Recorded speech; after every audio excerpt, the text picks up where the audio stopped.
What was the idiotic game you and your stupid friends played growing up?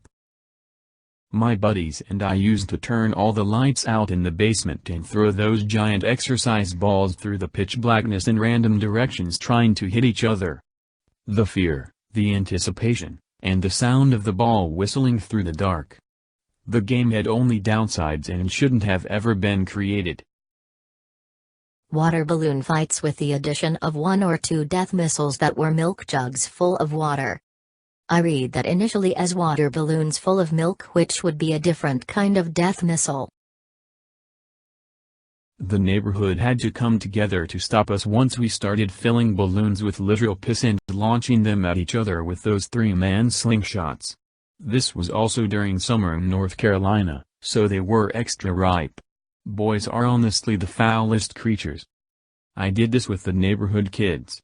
We'd do ride-bys on bikes with our water guns leading up to the balloon fight, and eventually get the death missiles, which were milk jugs, hot soda, and apples from my tree. Predator and prey, we would divide up in teams. One would be the predators and the other prey. We would play in the dark to add to the fear, and the prey would run and hide. The predator would search down prey, tackle them to the ground. You have to get them in a pin. Once the prey taps out, they join the predator, and take their shirt off, to show that they are now predators. The last prey standing wins. Many bruises, much blood, lots of fun. Dude, this took me back. We used to play basketball on ripsticks, those skateboards that swiveled. It sounded like a really good idea at first. Me and my siblings used to have ripstick fights. We would all hop on our ripsticks and slam into each other trying to make them lose their balance. Shit got intense. Rock fights on a playground with those smooth pebbles instead of sand. You weren't allowed to throw singles, but you could throw handfuls.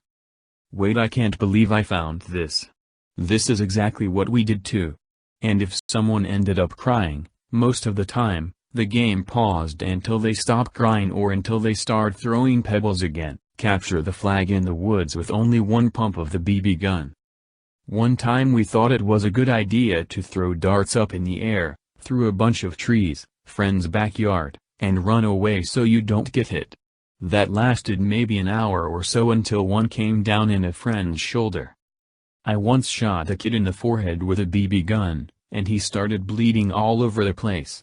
I never saw him again. Yup. Me and a buddy of mine grabbed our BB guns after hours and headed to the new elementary school being built. One pump limit, and the shot had to be a ricochet off the concrete wall or floor. I also remember my cousins talking about how they taped marbles to the bottom of their father's shotgun shells and they'd throw them in the air as high as possible and then duck the fuck out behind something to see if it would land just right, and fire. My father never owned a firearm, so me and my brothers never got to try that. But I'm in my 30s now and I speculate if it would fire because I also don't own or know much about firearms. Oh man, where to start?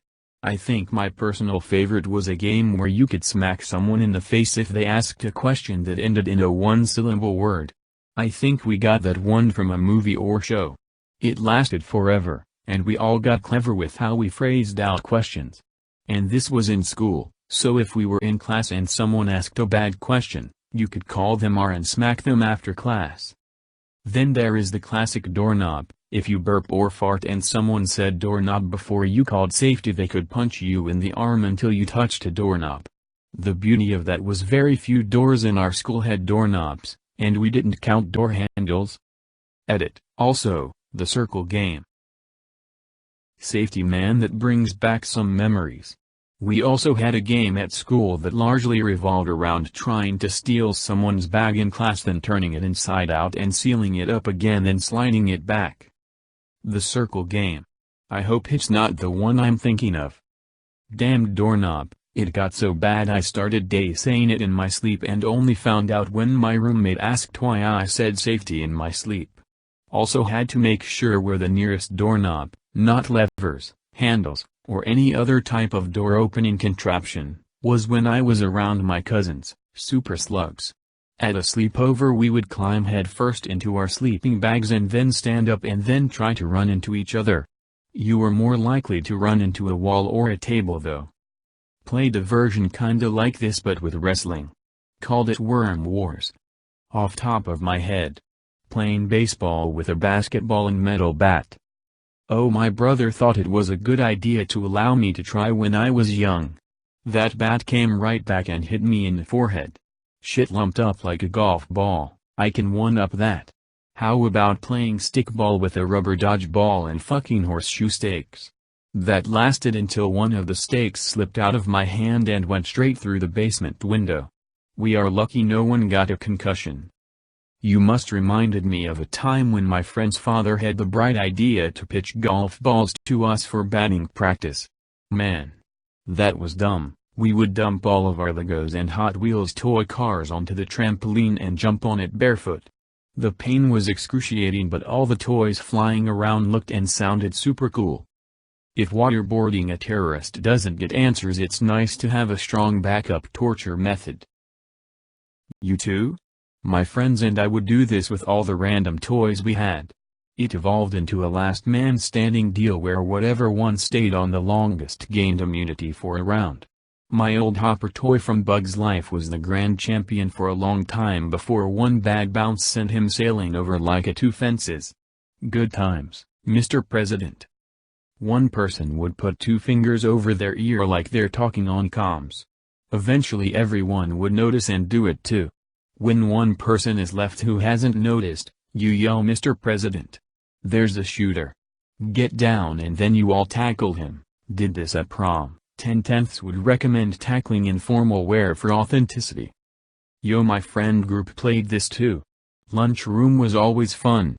Detention was worth it. Ding dong ditch. We stopped when some guy let his pit bull out on us. I only played that game with my best friend. We were like 12-13 at the time. After the first few times it got pretty boring since we lived in the city, so it was super easy to just go to the next block over or something.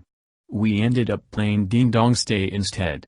We would wait until someone would open the door and just stare at them until either they would just go back inside or get really angry, at which point you just had to run. One time my friend rang the doorbell, the owner came out and they just both didn't say a word and just stared at each other, so my friend rang the doorbell again and went back to staring kind of through the guy at the door.